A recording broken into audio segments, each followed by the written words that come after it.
है? बोलो तुम क्या नहीं जानते? तुम सूरज जानो, तुम चंद्रमा जानो। आज एक नेट पे जो है यही सब सुना रहे थे।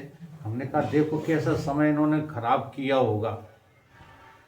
हाँ, बता रहे थे सूर्य ये चंद्रमा पृथ्वी का चक्कर लगाता है, पृथ्वी जो है सूर्य का चक्कर लगाती है, पृथ्वी चंद्रमा मिलके सूर्य का चक्कर लगाते हैं, फिर सूर्य जने आकाश का चक्कर लगाता। हमने वहीं पकड़ लिया कि ये रट्टू घोड़ा है। सूर्य तो सदा स्थिर है, सूर्य किसी का चक्कर लगाता ही नहीं है। परंतु वो ऐसे वैज्ञानिक हैं, पता नहीं कौन से विज्ञान में पढ़ा दिया गया उन्हें कि सूर्य जो है खगोल मंडल का चक्कर लगाता है। ये सब जो है काल्पनिक बातें लोग याद करने में पूरा समय बर्बाद करते रहते हैं। अरे छोटी सी बात समझ लो कि न सूर्य है, न चंद्रमा है, न आकाश है। इस सच्ची बात को समझने में देर क्यों लगा रहे हो? न धरती है, न आकाश है, सब कल्पना से तुमको दिखाई दे रहा है, उसको नहीं छूते। बड़े बड़े विद्वान नेट पे हम सुनते रहते हैं, बड़े बड़े विद्वान आते हैं, लेकिन आत्मा ज्ञान से रहित, आत्मज्ञान से रहित सारी बातें करते रहते हैं। बहुत कुछ योग्यता है विद्वानों को, लेकिन आत्मज्ञान को छूते तक नहीं। हमारे परम पूजनीय आजकल ज्ञानानंद जी महाराज, क्या नाम उनका तो भूल जाते हैं, प्रेमानंद जी महाराज हर बात का सटीक जवाब दे लेते हैं, लेकिन आत्मज्ञान को वो भी छूते नहीं। बाकी बहुत कुछ वो सही बोलते हैं, सही जवाब देते हैं, लेकिन आत्मज्ञान से कोई लेना देना उनको नहीं है। डरते हैं इस बात से। अगर ये कहे देते हैं कि मैं ही ब्रह्म हूं, तो ये भीड़ कट जाएगी। भीड़ जोड़ने का उपाय ये है कि आत्मज्ञान से दूर रहो। अगर आत्मज्ञान की चर्चा कर दी तो वो तुम्हें पागल करार दे करके भाग जाएगा, कहेगा कैसा ये बुद्धू आदमी है। हाँ, ये कहता है कि ब्रह्म, ब्रह्म माने भगवान, हम ही हैं। किसी कोई बात जचती नहीं है। भगवान है तो क्यों किडनी खराब है गई? हाँ, किसी को जचती नहीं, इसीलिए वे भक्ति से और धर्म से जोड़ के चलते हैं, इसीलिए लोग ज्यादा नहीं, इसीलिए नहीं। ये बात हम आपका समर्थन करेंगे ही नहीं। प्रेमानंद जी जैसे लोगों ने ही तो इस ब्रह्म ज्ञान का सत्यानाश कर दिया है। हम यूं ही नहीं कहते हैं, ब्रह्म की किडनी का खराब, हम जो है हम यूं ही बात को नहीं कहते कि परमानंद जी जैसा विश्व में कोई दूसरा महात्मा नहीं है। हमने यही अनुभव तो किया है कि सत्य को छिपाने में सब माहिर हैं, और जो सत्य को छिपाकर बात करते हैं उनको वेदों ने महात्मा कहा ही नहीं है। तुम समझते रहो, तुम कहते रहो उन्हें महात्मा, काहे के महात्मा है? जो सच्चाई को छिपाए बैठे हैं काहे के महात्मा है? कहीं ना कहीं लोभ है, कहीं ना कहीं लालच है, कुछ तो है जिसके कारण छिपाए बैठे। इतना छिपाने की जरूरत थोड़ी है। हाँ, छिपाया जाता है, साधक की जो है मानसिकता को देख करके छिपाया जाता है, और वो भी ऐसे नहीं छिपाया जाता। हमारे गुरुदेव कहते थे, जब हमने पूछा कि महाराज गुरु की पहचान क्या है, हम कैसे पहचाने कि वो सतगुरु है कि नहीं, तो वो कहते थे कि जब कोई महात्मा साधु तुमको डायरेक्ट कहे कि एड़ी से चोटी तक तो ब्रह्म के अतिरिक्त और कुछ नहीं है, बस उसी की शरण पकड़ लेना, वही सबसे बड़ा सद्गुरु है। क्योंकि वेदों की सच्चाई है, इसको क्यों छिपाते हैं लोग, बता दो। इसको छिपाने से तुमने नष्ट भ्रष्ट कर दिया ना। अभी अभी सुना कि एक पंडित जी आए, उन्होंने बहुत ज़्यादा जो है प्रत्येगात्मानंद जी के सामने श्लोक बोले, बहुत बोले। ठीक है, बहुत बोले का मतलब है कर्मकांडी थे। तो कर्मकांड में तो जो है इतने श्लोक हैं कि ज्ञान कांड में उतने हैं ही नहीं। तो श्लोक बोलकर कोई विजय होकर के निकल जाता है ना। ये बात हमारे गुरुओं को पसंद नहीं है। इस जगह पे हमारे गुरु जी होते या स्वामी परमानंद जी होते तो पंडिताई भुला देते उनकी। जी हाँ, और तो छोड़ो, हम बड़ी बात नहीं करते। ऐसे पंडित कभी हमसे उलझ जाएं तो उन्हें आटा दाल का भाव पता चल जाए। केवल संस्कृत बोलने का नाम ज्ञान नहीं है। खडंगाद वेदो मुखे शास्त्र विद्या कवित्वाद गद्दम सुपद्दम करो मनुष्येन लग्नम गुरु रंध पद। गुरु का जो वाक्य है वो तो यही है, अहम ब्रह्मो अस्मि तत् त्वम असि। अगर इन महावाक्यों से तुम विपरीत जा रहे हो तो तुम मूर्ख के अलावा और कुछ नहीं हो सकते। लेकिन इन वाक्यों का ऐसा झूठा अभिमान मत करो कि इधर तो अहम ब्रह्म बोलते हो, उधर घर गृहस्थी से 1 मिनट की फुर्सत नहीं। पत्नी तो पत्नी लगेगी। अभी हम ब्रह्म हैं अलग, हम ब्रह्म अलग हैं, पत्नी हमारी अलग है। तो ऐसे लोग तो मूर्ख होते हैं, वो पालन नहीं कर रहे। अगर गुरु आज्ञा का पालन करना है तो ये बहुत बड़ी सच्चाई है कि दुनिया नाम की कोई चीज है नहीं। ये भीड़ को संजोए रखने का जो भाव बना रहता है, जी हाँ, ये लोकेशना से ग्रसित नहीं है। हाँ है ना, लोकेशना तो है ही। योजना तो है ही। लोकेशना के कारण ही हमको ऐसा लगता है कि भीड़ बनी रहे। नहीं, भीड़ की जरूरत क्या है? भगवान कृष्ण ने भीड़ को सुनाई है गीता कि एक आदमी को सुनाई है। तो फिर ज्ञान ग्रहण करने वाली पात्रता होनी चाहिए। अगर पात्र मिल जाए ना, हाँ, तो पूरा ब्रह्म ज्ञान उसी पे उड़ेल दो, पात्र के ऊपर। तो आप लोग हमको सुनते हैं, इसीलिए तो हम सुना लेते हैं। ये टीम तैयार करने में कई वर्ष लग गए। हाँ, प्रारंभ में तो बड़े बड़े टक्कर देने वाले हमारे सामने आए, और टक्कर सभी ने दी है।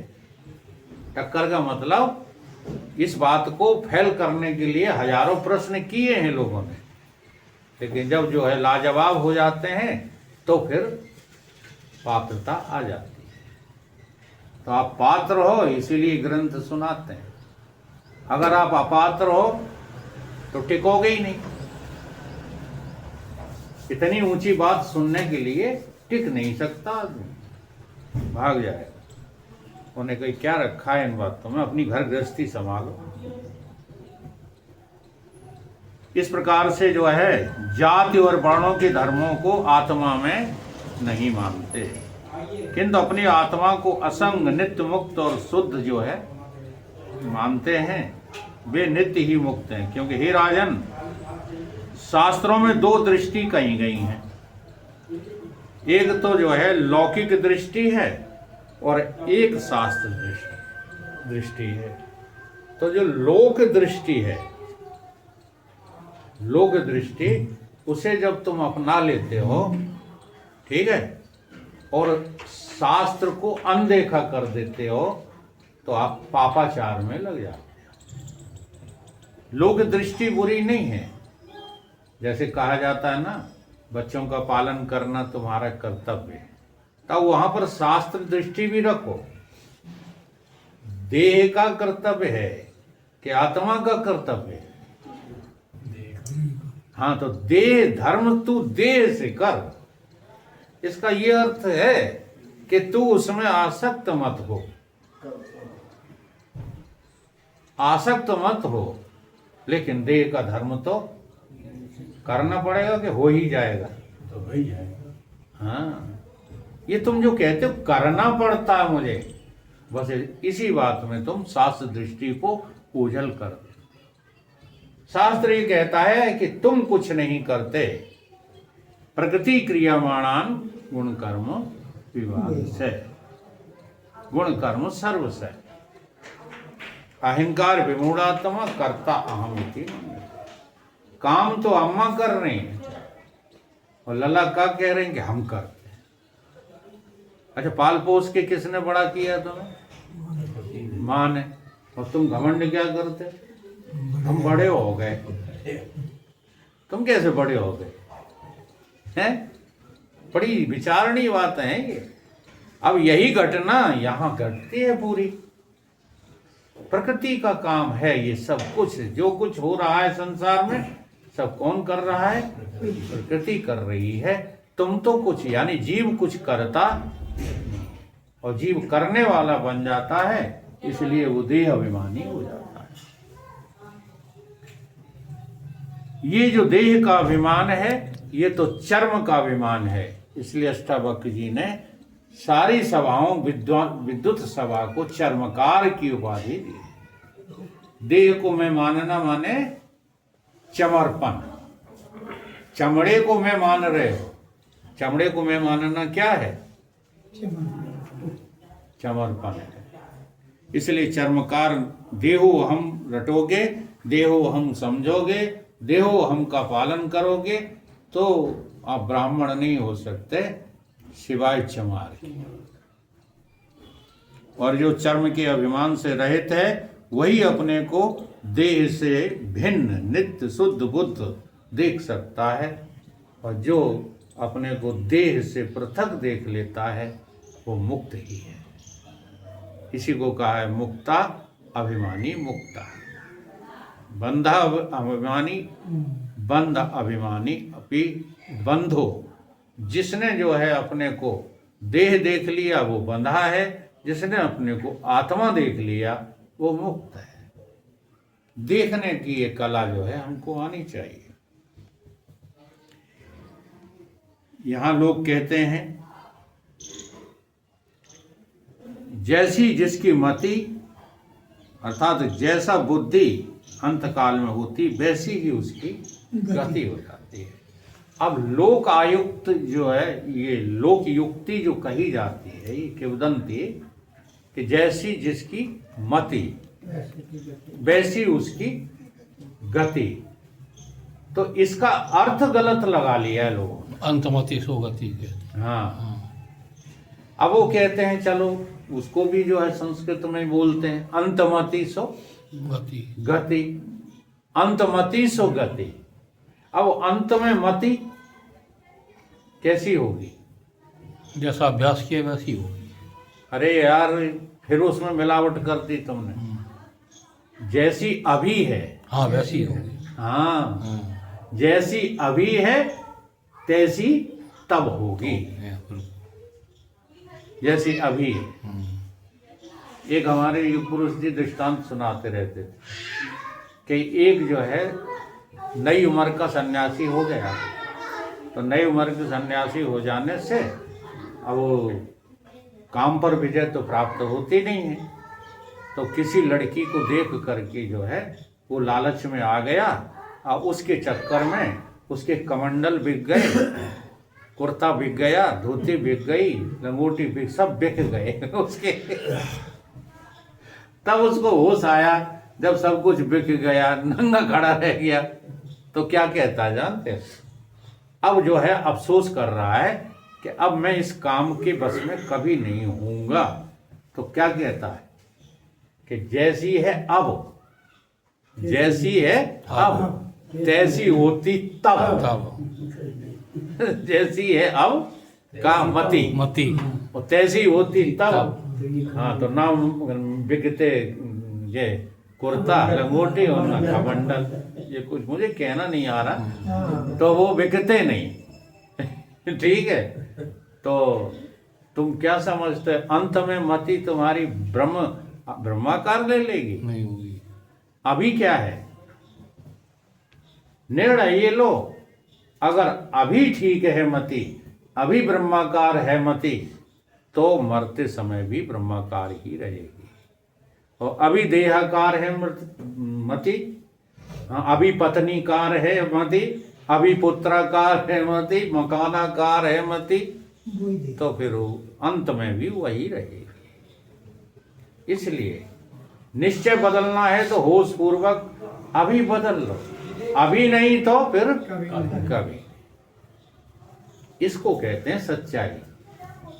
ये तो सब झूठी बातें हैं कि अंतमति सो गति, अंत में तो जो है मति यही रहेगी जो तुम्हारी अभी है। अतः हे राजन, तुम भी अपने को शुद्ध बुद्ध और मुक्त रूप स्वीकार करो। तुम कहीं भी बंधन में नहीं हो। ये तुम जो है पहले विश्वास करो और फिर अनुभव करके जो है स्वीकार करो। आत्मा कभी बंधन में नहीं आती है। बोलिए गुरुदेव भगवान की।